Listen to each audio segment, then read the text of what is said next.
So yeah, today I'm gonna talk about AutoEmulate, which is a Python library that we are developing at the Alan Turing Institute, in particular in the AI for Physical System group.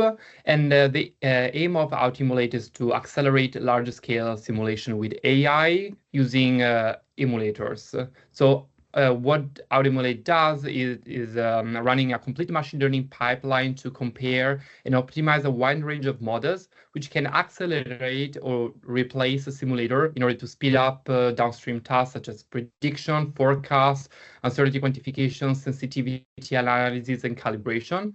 And our target audience are users in academia or industry which have domain expertise in a scientific field and have access to complex, large-scale simulation data set, but do not necessarily have machine learning expertise.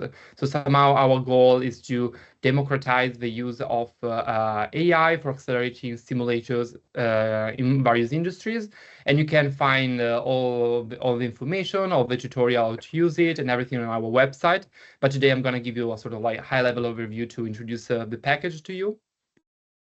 So first of all, this is the team that's been working on that at the Alan Turing Institute. It's a very diverse team in terms of like there are many people working on the development of the software, but also like we are pushing boundaries in terms of research to have state-of-the-art models in our package coming up soon. So we are it's a big group and putting a lot of effort in that. So we have a release, a minor release a couple of weeks ago, but we're gonna plan a big release on July. Just to be sure that everyone is on track of what I'm talking about, like what I mean by emulation. So why we're doing emulation. So I guess everyone here, like for everyone, the goal will be like to come up with models to describe a reality. So to have to understand, predict, and control reality. But of course, like this is very complex, especially like scientific computing is growing more and more. So models are more and more accurate, and they allow us to do many different things. But the more accurate they are, the more complex tasks, the more computational resources are asked, and simulation in general are becoming very, very costly. So what we're trying to do is to create emulators which mimics the behavior of a simulator, but with a lower computational cost while preserving main characteristics of the simulator, for instance, accuracy, interpretability, robustness, and so on. And for instance, so far, like in the AutoEmulate, we have a wide range of emulators. This is just a few of them, ranging from the classical emulators to machine learning to deep learning techniques. And we are planning to add more and more of them later on.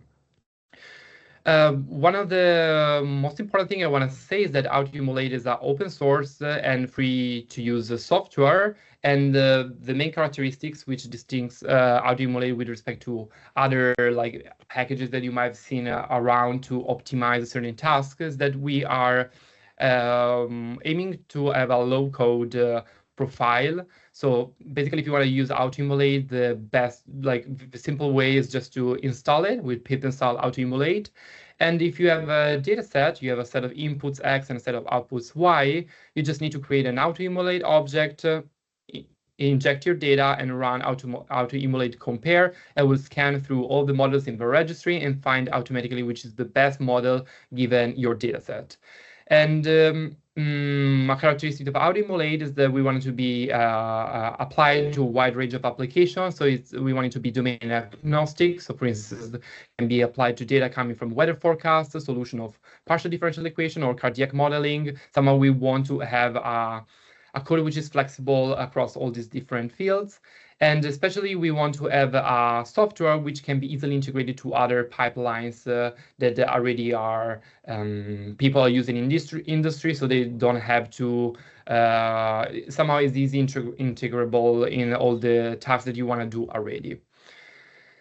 To get a little bit more in detail about what's going on under the carpet of AutoEmulate compare. So basically what we do is like we take simulation data, as we said before, like from various domain, probably a cardiac modeling, for we are like in vehicle or like more proteins, like we want to find the best molecular setting. Like what we do is just collect data from all these different simulations, and we run AutoEmulate, and AutoEmulate scan through a wide range of models, and especially focus also as well on pre-processing your data. So find what is the best scaling of the data, the best dimensionality reduction, what is the best way to encode your data in a meaningful representation, run a model in this new representation, and then provides the result in your original coordinates, in your original system.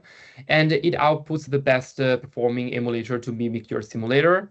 But this is not just it. Like what we're trying to do is to use the information from the emulator to improve our simulation or to speed them up. So it can be used for tasks such as calibration, to calibrate parameters for your simulation, or do active learning to understand which new simulation should be run instead more specifically and more effective to have better results.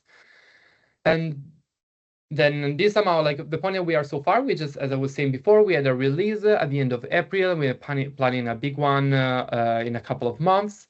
And somehow this is our roadmap for the future. So we want to have AutoEmulate to run a wide range of downstream tasks. So for instance, right now, all our models provide uncertainty quantification, and later on, we want to allow for data simulation in the digital twin perspective, so a constant update of our model.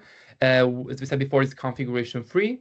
And we're planning to have a support to deployment modes. So somehow you can have AutoEmulate in a pipeline where there's a simulator in the loop. So you can still use your simulator, and AutoEmulate will just speed up and substitute for most of the tasks, but you still rely on the simulator for robustness, interpretability, or higher accuracy. Or otherwise, we can also have a fully detached for edge deployment mode where you just plug the data from your simulation to AutoEmulate and will run independently.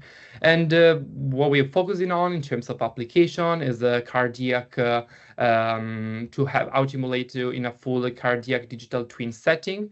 And we are planning on more and more applications that are coming up. And the idea is that AutoEmulate can emulate a component or your multiphysics digital twin demonstrator, or in the future, like substitute the whole pipeline. But we want to have a flexibility for people to use AutoEmulate for what's necessary and to keep preserve what they actually want to keep, or is already efficient from their side. So if you are interested, check out more details on our website, or if you want to have more specific question, or you're curious or like just want to collaborate, please reach out to our email, AI4Physics@Turing AC UK. So thank you, everyone.